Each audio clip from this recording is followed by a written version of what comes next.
token. Now there's a new kind of token that we've made available, which is called the conditional token. So I'll just bring out the conditional token and place it here next to the sample token. You can see what we made that one red, so you can see a slight difference in the shape and the pattern. You may also notice that they're spinning in opposite directions. One of the parameters that's available to you in the objects now is the direction of the spin. So if you'd like to have your object spin, you can simply set the speed and direction.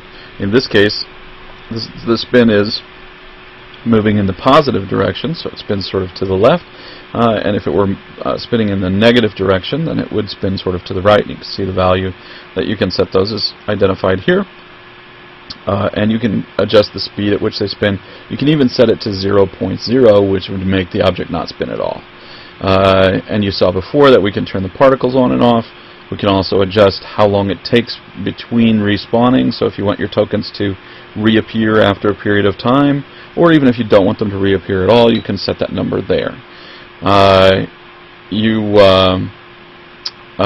set the value for the credits here, and then the conditional token is going to give you some new abilities. So let's just take a look here at what those new abilities might be in the conditional token. Okay, we've resed the conditional token.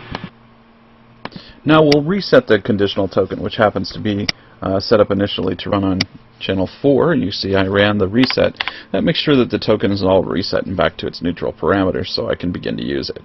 The first time that you click on a conditional token, it will actually bring up a menu, and that menu will give you a series of options that you can use.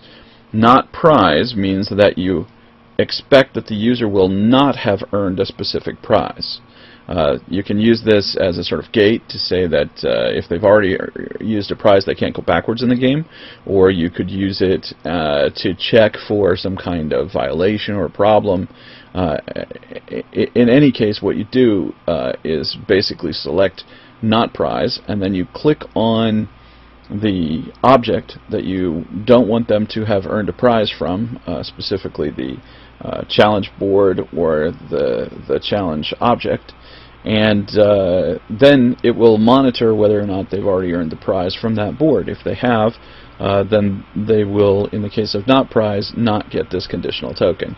Likewise, there is prize name, and that's the opposite. So if you want to make sure that they've already earned a prize, use that as a gate, then you first click on the prize name, then click on the object or challenge board, and then the conditional token will only allow the person to collect the conditional token in the event that they've already acquired that prize.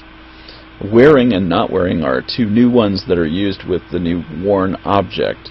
So we have a new object which is a thing that can be worn. So imagine that you need a glove, for example, to collect evidence at a crime scene.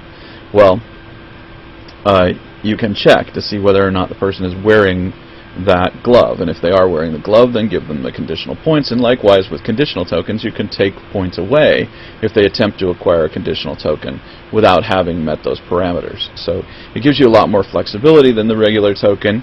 Likewise, you can use it for prize count, and you can use it for token count. How many prizes have they earned? How many tokens have they earned? So we can see here, for example, that I've earned 29 tokens, and I'll just set this up for token count. I'm going to click on token counts. The system asks me how many tokens are required. I'm going to say that 30 tokens are required. We know that I don't have 30. I just type 30 in local chat, and the conditional token will hear that. Now when I attempt to gather the conditional token, because I only have 29 tokens, I will fail to meet that condition. Oh, sorry, you didn't meet the condition. Now that message, that oh sorry you didn't meet the condition message, is actually contained inside the note card. So you'll set that using the note card, same as you set everything else out now in the new GameKit version 2. Okay. We could, for example, go forth and collect enough tokens that we eventually meet the 30, and if we met the 30, then we would be able to collect this token, and once we collected it, we would be awarded the prizes and of course get the new message. So you can see basically how those work, and I'd encourage you to play with them, and they're lots of fun.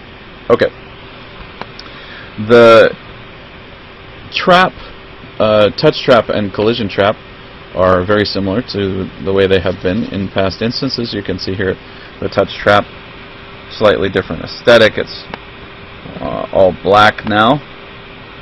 Nonetheless, it still functions in the same manner. If you touch it, you will trigger the trap and lose points. You can right-click on it, same as you do everything else, check the new config, and you can see that you can set all of that information here in the config card for the trap. This basically removes the need for you to go in and mess with any kind of programming stuff. All you have to do is alter the note card for any given object, and there you can set the messaging that you're going to deliver, as well as the points and any other customizations that you want for that object.